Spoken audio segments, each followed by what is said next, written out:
Today we're going to talk about targeted academic achievement. This is a process in 21st century learning centers where we can look at how do we raise scores for students that need to have scores raised. And so I'm going to take you through a process that we did for a decade actually, and gathered information and looked at what's a very effective way of being able to consistently raise test scores for students. And that's what we're going to share with you here today. Now, the first idea is to realize that when we put together programming in 21st century, oftentimes we put together a one-size-fits-all. And what does one-size-fits-all look like? Well, it's a process where we have homework help and we have math facts and certain concepts that are generally applicable to all students. And so we go through that process and try and help students, yes, but it's through that general academic programming. And then we have the custom fit programming, which specifies specific lessons for specific students based upon individual student need. And that's a process that we would consider more targeted, a targeted process, which is more of what we're talking about in this particular program. So when we think about a one-size-fits-all versus a custom-fit program, we're talking about generalized academic preparation versus customized academic preparation. Now, does one take a lot longer than the other? Well, it would seem so, but not necessarily. When we talk about targeted academic achievement, what we're really talking about is getting focused, okay? Highly focused on the individual academic need of that particular student. That's what we really want to put all of our time, effort, and energy on, is this one student. Once we've made the connections that we need to make, what are we going to do with that student academically to be able to make a difference? Now, we know that academics is certainly not the only reason that people attend 21st century programs. In fact, I would say it's probably not even the main reason or the predominant reason that people attend 21st century programs. What I want to do, though, is convey that if we're going to try and reach the academic component of student achievement, we may as well do it in a highly effective manner, and that's what this does. It takes what we're doing in 21st century and makes it highly effective to a very specific purpose academically. So let's take a look at how this actually happens. Generally, it happens from a process that we call goal alignment. Now, in every 21st century program, there is a federal goal, right? It's a federal program, so we have federal goals. Aligned to that are state goals. Aligned to that are grantee goals, right? Set at the local level. And then we have center goals, if you have more than one center at your location. After center goals, that we then have individual student goals. So that's the alignment process that happens that sets up whether or not this is actually going to work on a larger scale. All right, so once we have the alignment process, let's take a look at it from an actual context, all right? So here's the language that's used in the federal 21st century program, that opportunities for children attending low-performing schools, tutorial services, academic achievement activities designed to help students meet local, state academic standards. All right? So that's the actual language. Then I just pulled out one state to provide opportunities for academic achievement, including tutorial services, help students, blah, blah, blah, blah. It's a mirror of this one, okay? But it's specifying reading and math because that's the need of that particular state. Then we get down to a local level. All regular program participants will meet or exceed their individual academic achievement goals. You see how that's in alignment with the state goal, that's in alignment with the federal goal. So the alignment process is very important to bringing about what it is that we're trying to achieve in 21st century. When we get to targeted academic achievement and looking at individual students, we have to look at it from a context of what academic needs do they actually have. Well, in 21st century, we're generally looking at core, so we're looking at things like reading and math, okay? So for an example, we may take a student and say, okay, we're going to take one of these measures. Maybe there's an individual reading measure that they use at that particular school or at this particular state. They have a reading test that they administer to all students. Or maybe we just use the state standardized achievement test, whatever that is, and we're going to look at the data from that particular measure. Or we might set one of our own, based upon the individual needs of that student. What types of things do we need to help that student begin to learn, understand, so that we can measure their growth? So part of targeted academic achievement is identifying what measure we're going to use to show the growth. That process is very different from the process of the general academic shotgun approach that many programs use in academic achievement, where we say, you know what, here's the academic content that we're going to give to all students in the 4th grade, or all students in 3rd through 6th grade, or all students who are in our program. That's a very generalized approach, and we really don't have a measuring tool to be able to adequately measure the growth levels of that particular student and how they're performing. When we get down to an individual student and say, what is their particular need and what measure are we going to use to determine whether or not they actually grew, then we can say, you know what, we were effective. This is exactly how. All right? So looking at that for 21st century in a goal process, determine what students have what needs. All right? So we first identify the need. What are the needs that students have? Second, identify the teacher that has that area of focus. So if we have students who have reading needs, what resources do we have to help those students? That's the next step. Then we look at setting a goal. Okay, so we're going to work with the teacher of that particular student to help set the goal for that student. What should this student be doing? Or what would we like them to do? Or what do we believe they're capable of doing by the end of our program year? Then we're going to look at locating remediation materials. So what resources do we have available for our student to be able to move from where they are to where we want them to be? So we have to identify those resources. The next step is to practice formative assessment.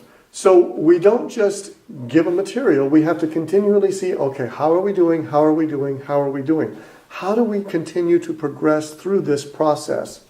And then finally, we monitor the results on whatever the next assessment happens to be.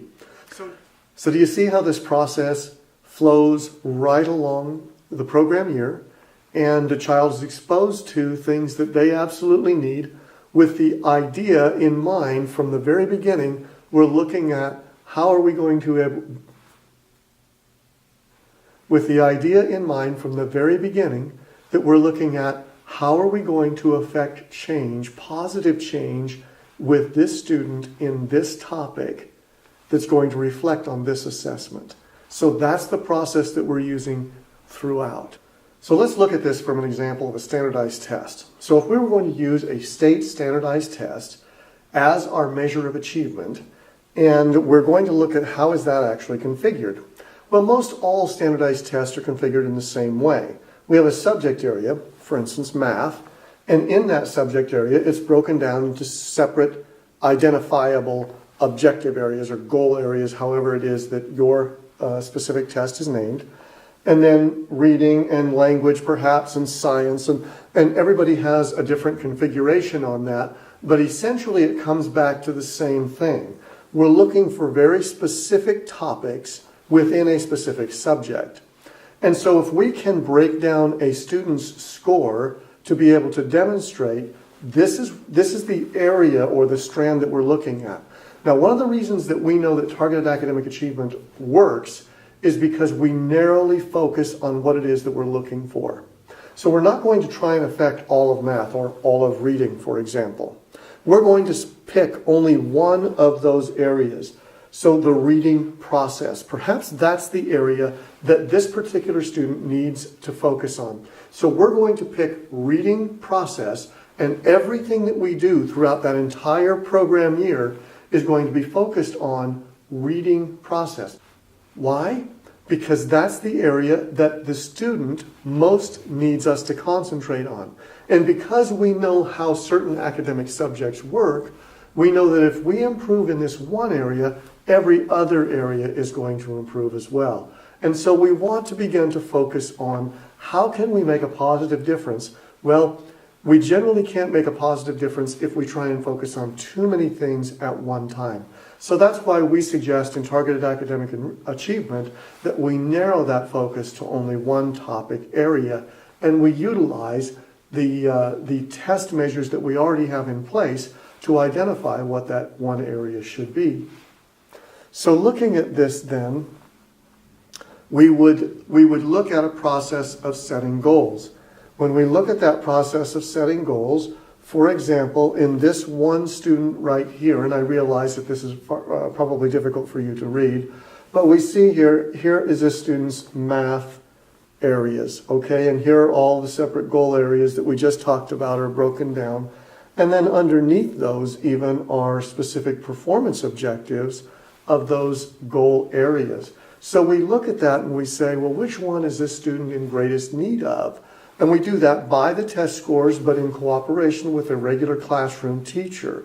So we want to use the classroom teacher to be able to do this, and we want to identify the greatest area of need for that student based upon what the classroom teacher feels is the best for that student to concentrate on all year long. Because remember, we're going to give a very targeted exposure academically to these things. So we're going to utilize this one area right here, and then identify what is our goal. So if they scored, let's say they scored 7 out of 10, for example, on this test that we're using as the baseline measure, where do we want them to be at the end of the year on that same area, that same goal area that we're working on? Perhaps we want them to be at 8 or 9 out of 10. So we're going to look at all of that information to determine for each student where we want them to be. Now, does that take a little bit more time in the setup process? Absolutely it does. It takes a lot more time to be able to identify where is the academic need of each individual student. You only do it once, however, all program year long.